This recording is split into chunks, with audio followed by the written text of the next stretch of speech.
আর্টসেল ব্যান্ডের বিরুদ্ধে 14.5 লাখের ক্ষতিপূরণের দাবি, দুঃখ প্রকাশ করেছেন ব্যান্ডের মিডিয়া ম্যানেজার।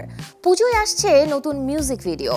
দেব শুভশ্রীর ধূমকেতু বাংলাদেশে মুক্তি দিতে সরকারের কাছে প্রযোজকের অনুরোধ। প্রয়াত চলচ্চিত্র অভিনেতা ফারুক ও প্রবীর মিত্রের আজ জন্মদিন। আজ থেকে শুরু নাট্যাচার্য সেলিম আল দীন জন্মোৎসব। দর্শক সবাইকে আমন্ত্রণ, শুরু করছি Walker footwear presents showbiz and style 24। দেশ বিদেশের বিনোদনের নানা খবর সাথে নিয়ে আছি আমি শাহরিন জেবিন।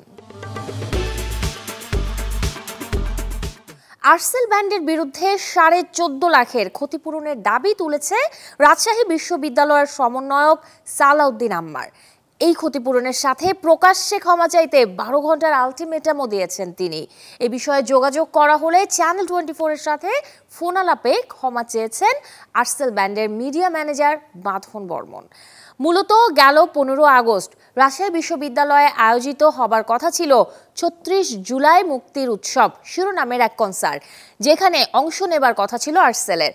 কিন্তু দলপ্রধান লিংকন ডিকস্তার অসুস্থতার কারণে সে আয়োজনে অংশ নিতে পারেনি ব্যান্ড দলটি।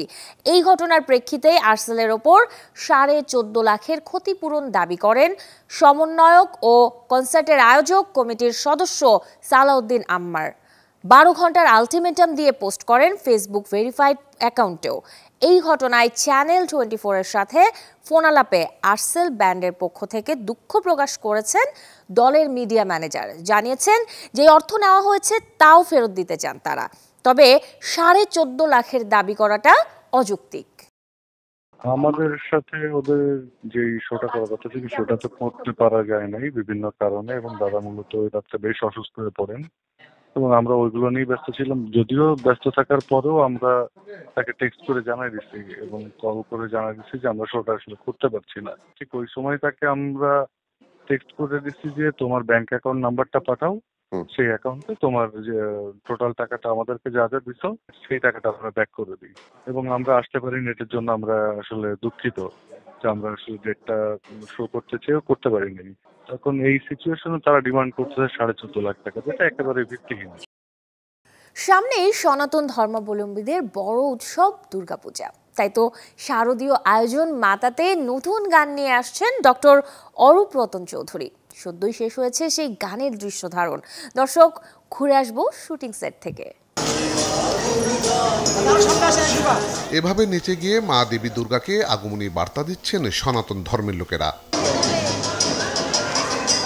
গানে গানে দেবী দুর্গাকে তুষ্ট করতে প্রস্তুত অনেক শিল্পী। সম্প্রতি ঢাকেশ্বরী মন্দিরে শেষ হলো ডক্টর অরূপ রতন চৌধুরীর নতুন মিউজিক ভিডিওর কাজ, যা প্রকাশিত হবে দুর্গাপূজায়। তো পূজাটা একটা আনন্দের ব্যাপার। এই আনন্দের সময় একটা গান, সেরকম একটা গান যেটাতে সুন্দর একটা মোহর সৃষ্টি করে। তো পূজার মধ্যে এরকম গানের একটা প্রয়োজনীয়তা আমি দীর্ঘদিন থেকে অনুভব করছি বলেই প্রতি বছর এই একটা গান আমি করি, এবং এই বছরের নিবেদনটা হচ্ছে মা দুর্গার জন্য আমার এই গানটি। দেবী দুর্গা বন্দনা শিরোনামের গানটি লিখেছেন জীবন চৌধুরী, আর সুর ও সঙ্গীত করেছেন বিনোদ রয়। গান যেরকম হয় আর কি, একটু রিদমিক। আমি চেষ্টা করেছি, দাদা তো বেসিক্যালি রবীন্দ্রসঙ্গীত এবং স্বাধীন বাংলা বেতার কেন্দ্র সিঙ্গার, তো ওনারা যে ধরনের গান গাইতেন তার বাইরে একটা গান। আশা করি দর্শকদের ভালো লাগবে। ইতিমধ্যে শেষ হয়েছে গানের রেকর্ডিংয়ের কাজ। মহা অষ্টমীতে সঙ্গীতার ব্যানারে প্রকাশিত হবে গানটির ভিডিও। আলী আফতাব, চ্যানেল 24, ঢাকা। দেব শুভশ্রী অভিনীত ধূমকেতু বাংলাদেশে মুক্তির অনুমতি দিতে সরকারের কাছে অনুরোধ করেছেন সিনেমাটির প্রযোজক রানা সরকার। এক ফেসবুক পোস্টে বাংলাদেশ সরকারের কাছে এমন অনুরোধ জানিয়েছেন তিনি। 14 আগস্ট পশ্চিমবঙ্গে আলোর মুখ দেখে ধূমকেতু, যেই ছবি দিয়ে প্রায় 10 বছর পর জুটি হয়ে প্রেক্ষাগৃহে ফিরেছেন দেব শুভশ্রী। সিনেমাটি মুক্তির পর বেশ প্রশংসা কুড়াচ্ছে। ফেসবুকে প্রযোজকের দৃষ্টি আকর্ষণ করে বাংলাদেশের অনেক দর্শক জানতে চাইছেন কবে এদেশে ধূমকেতু মুক্তি দেবেন। সাধারণের এমন আগ্রহে সিনেমাটি বাংলাদেশে মুক্তি দিতে আগ্রহ প্রকাশ করেছেন প্রযোজক রানা সরকার, আর তাই করেছেন বাংলাদেশ সরকারের দৃষ্টি আকর্ষণ। ধূমকেতু পরিচালনা করেছেন কৌশিক গাঙ্গুলি। এবারে যাব নাটকের শুটিং স্পটে, যেখানে চলছে অনলাইন ভিত্তিক ধারাবাহিক নাটক স্কুল গ্যাংয়ের তৃতীয় কিস্তির দৃশ্য ধারণ। চ্যানেল 24 এর ক্যামেরায় ঘুরে দেখব শুটিং এর গল্প, সাথে জানাবো স্কুল গ্যাং সিজন 3 নিয়ে কি বলছেন এর শিল্পী নির্মাতা। স্কুলের বন্ধুদের এক সিদ্ধান্ত মানতে চায় না মিরাজ, তারপরও বন্ধুরা সব নাছোড়বান্দা। সবাই এক হয়ে সাহস যোগায়, অনুপ্রেরণা দিয়ে রাজি করায় মিরাজকে। স্কুলের বন্ধুত্ব আর সম্পর্কের গল্পে এভাবেই রাজধানীর উত্তরার এক স্কুলে পুরোদমে চলছে স্কুল গ্যাং সিজন 3 ধারাবাহিকের দৃশ্য ধারণ। আর্থিক সজীবের রচনা ও পরিচালনায় অনলাইনের জনপ্রিয় যে নাটকে কাজ করছে স্কুল গ্যাংয়ের নিয়মিত শিল্পীরা। এটা একটা ফ্রেন্ডশিপ স্টোরি, আশা করি দর্শকের খুব ভালো লাগবে। ঠিক যেমন স্কুল গ্যাং সিজন 1, 2 একইভাবে যেমন ভালো লেগেছিল, এবারও অনেক ভালো লাগবে। 2.5 বছর যাবত আমার প্র্যাঙ্কিংয়ের সাথে জার্নি। সো ওভারঅল এইবার যে সিজন 3 আসছে এটা অবশ্যই অনেক আগে থেকে আরও বেশি বেটার হবে, ওই থিঙ্কিং নিয়ে আমরা সবাই কাজ করছি। দর্শকদের আসলে যে পরিমাণ এক্সাইটমেন্ট ছিল এখনও আছে স্কুল গ্যাং সিজন 3 নিয়ে। সো সিজন 3 তো অবশ্যই ধামাকা থাকছে। ছোট থেকে বড় সবাই এটা দেখতে অনেক পছন্দ করে, আর এটা এমন একটা সিরিজ যেটা সবাই দেখতে পারবে। গল্প থেকে দৃশ্য ধারণ, চিত্রনাট্য থেকে শিল্পী, সব দিক থেকেই আগের 2 সিজনকে ছাড়িয়ে যাবে স্কুল গ্যাং নাটকের নতুন এই সিজন, এমনটাই বিশ্বাস নির্মাতার। যথারীতি স্কুল গ্যাং নিয়ে আমাদের দর্শকের ভিতরে বিশাল একটা ক্রেজ আছে। আমরা সিজন 1 তারপর সিজন 2 করছি, তো এটা বাংলাদেশের ওয়ান অফ দ্য বেস্ট মানে জনপ্রিয় সিরিজ বলা যায়। আমরা চেষ্টা করেছি সিজন 2 চাইতে সিজন 3কে অনেক সুন্দর করে মেক করার জন্য, এবং আমরা অনেক বড় ক্যানভাসে সিজন 3টা তৈরি করতেছি। এবার বাজেটটাও অনেক বেশি, আমাদের আর্টিস্টগুলো আরও পরিপক্ক হয়েছে। সো এবার দর্শকদের কাছে স্কুল গ্যাং সিজন 3টা দারুণ লাগবে। নির্মাতা জানান, সবকিছু ঠিক থাকলে শতাধিক পর্ব নিয়ে আগামী সেপ্টেম্বর থেকে দেশের একটি বেসরকারি টেলিভিশন চ্যানেলের পাশাপাশি অনলাইনে দেখা যাবে স্কুল গ্যাং সিজন 3-এর পর্বগুলো। মাকসুদুল হক ইমু, চ্যানেল 24, ঢাকা। আজ বাংলা চলচ্চিত্রের 2 কিংবদন্তি অভিনেতার জন্মদিন। বয়স একই না হলেও একই দিনে জন্মেছেন তারা। সিনেমায় অভিষেকও হয়েছে একই ছবিতে। বলছি ফারুক ও প্রবীর মিত্রের কথা। বাংলা চলচ্চিত্রের মিয়া ভাই খ্যাত আকবর হোসেন পাঠান ফারুকের জন্ম 1948 সালের 18 আগস্ট মানিকগঞ্জে। চলচ্চিত্রে অভিষেক স্বাধীনতার বছর। এইচ আকবর পরিচালিত জল ছবির মাধ্যমে। শুধু অভিনয় নয়, সিনেমা প্রযোজনাও করেছেন ফারুক। কাজের স্বীকৃতি হিসেবে নানা সম্মাননার পাশাপাশি জাতীয় চলচ্চিত্র পুরস্কার সহ হাতে উঠেছে আজীবন সম্মাননা। 2023 সালের 15 মে না ফেরার দেশে পাড়ি জমানো এই অভিনেতার আজ 77তম জন্মবার্ষিকী। অন্যদিকে আজ 83 পেরিয়ে 84 বছরে পা রেখেছেন রঙিন নবাব সিরাজউদ্দৌলা খ্যাত প্রবীর মিত্র। 1941 সালের 18 আগস্ট চাঁদপুরে জন্ম নেওয়া এই অভিনেতার চলচ্চিত্র ক্যারিয়ার শুরু ফারুকের সাথেই জলছবি সিনেমায়।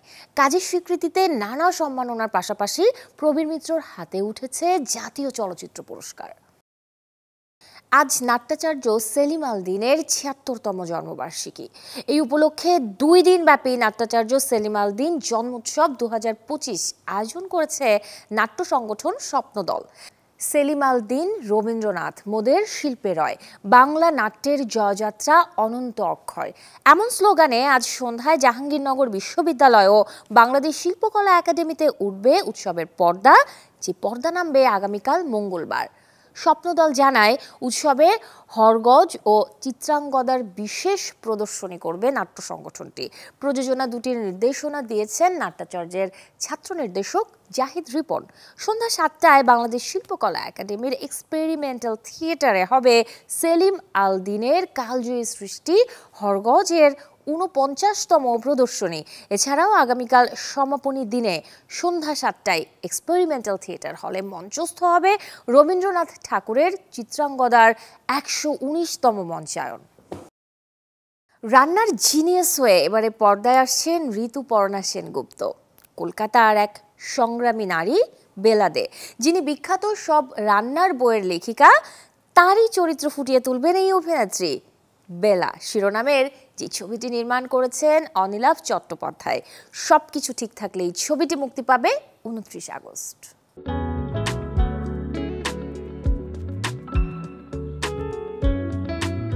আকাশবাণীর তরঙ্গে এক কণ্ঠস্বর হয়ে লক্ষ শ্রোতার হৃদয় স্পন্দন করেছিল যে আবেগ, এবার তার জীবন কথাই যেন ধরা দিচ্ছে রূপালী পর্দায়। বলছি বেলাদের কথা, যার গল্প ফুটিয়ে তুলতে আসছে ঋতুপর্ণা সেনগুপ্ত। রান্নাঘরের জিনিয়াস থেকে মাইক্রোফোনের ম্যাজিক, তার জীবন যেন এক জীবন্ত উপন্যাস। আর সেই জীবনভিত্তিক চলচ্চিত্র নিয়েই দর্শকদের মাঝে আসছেন পরিচালক অনিলাভ চট্টোপাধ্যায়, যেখানে সময় থেমে থাকবে কেবল বেলাদের গল্প শোনাতে।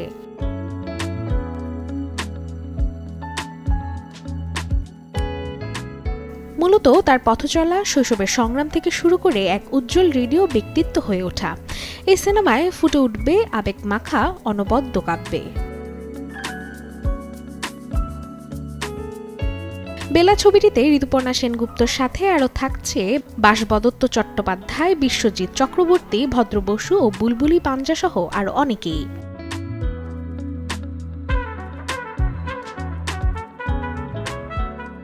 আশা করা যাচ্ছে সবকিছু ঠিক থাকলে আগামী 29শে আগস্ট অর্থাৎ পুজোর আগেই প্রেক্ষাগৃহে মুক্তি পাবে সিনেমাটি।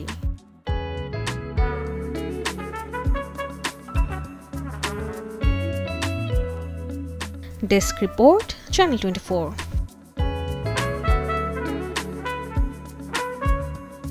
চলে গেলেন ব্রিটিশ অভিনেতা টেরেন্স স্ট্যাম্প। 87 বছর বয়সে গতকাল জীবনের যতনিকা টানেন সুপারম্যান সিরিজের খলনায়ক জেনারেল জর্জ চরিত্রে অভিনয় করা এই তারকা।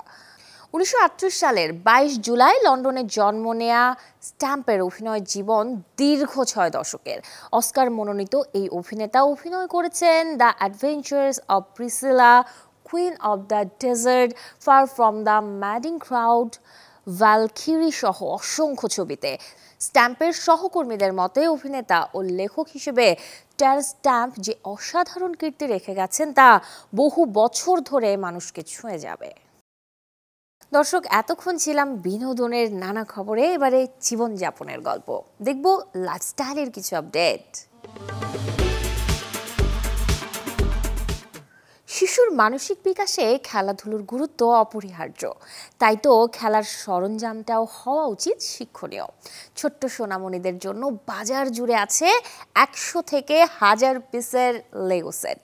কেমন দামে মিলবে চলুন খেলনার দোকান ঘুরে জেনে আসি তা।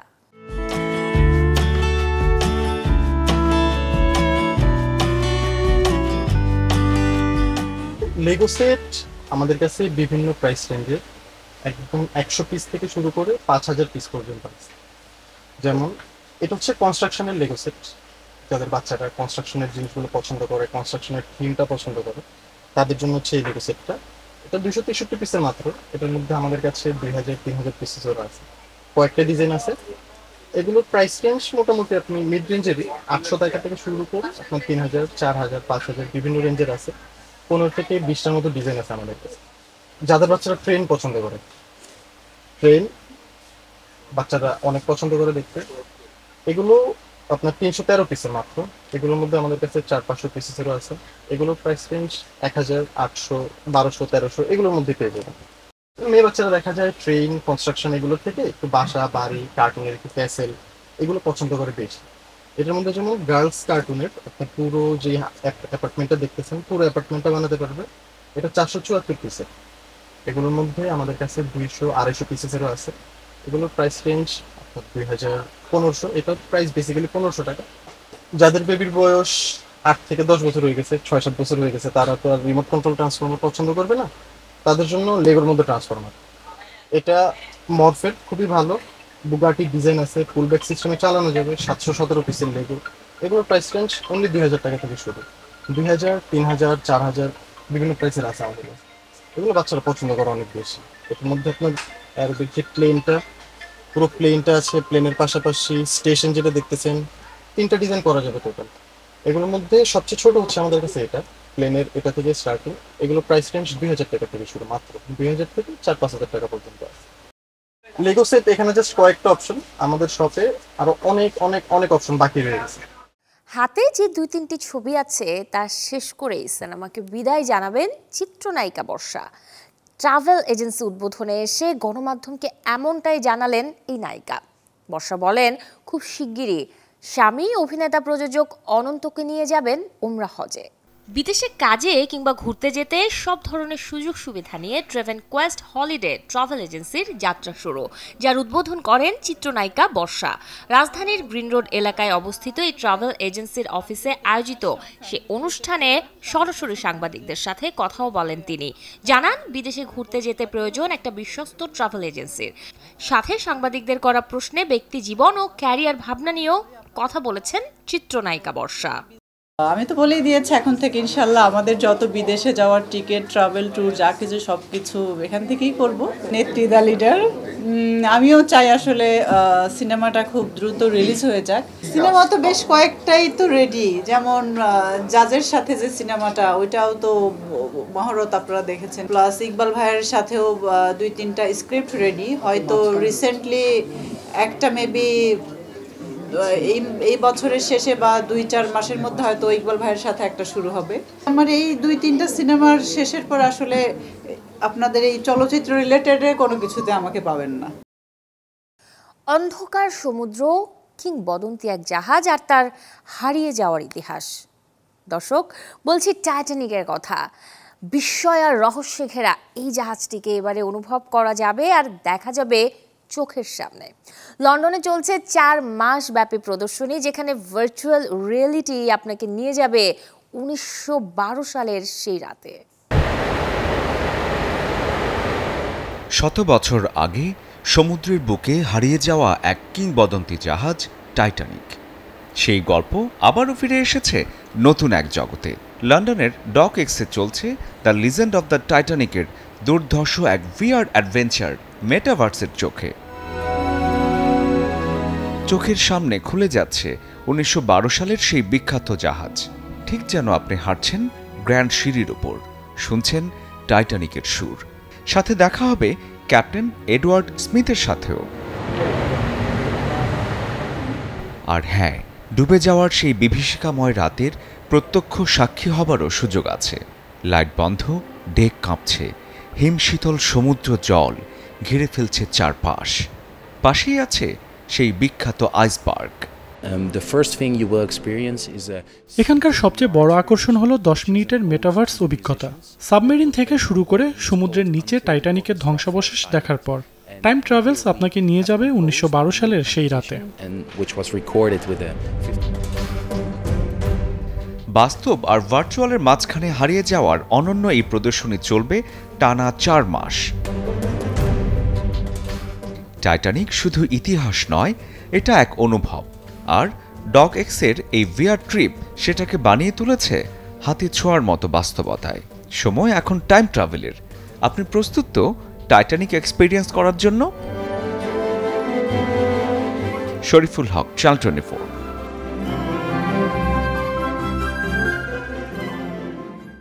এই ছিল আজকের Walker footwear presents showbiz and style 24 এর আয়োজনে। বিনোদন ও লাইফস্টাইলের সব খবর জানতে ভিজিট করুন আমাদের ফেসবুক পেজ এবং ইউটিউব চ্যানেলে। কাল ঠিক একই সময়ে আবারও দেখা হবে। সেই পর্যন্ত সবাই ভালো থাকুন। আর দর্শক, অবশ্যই চ্যানেল 24 এর সাথেই থাকুন।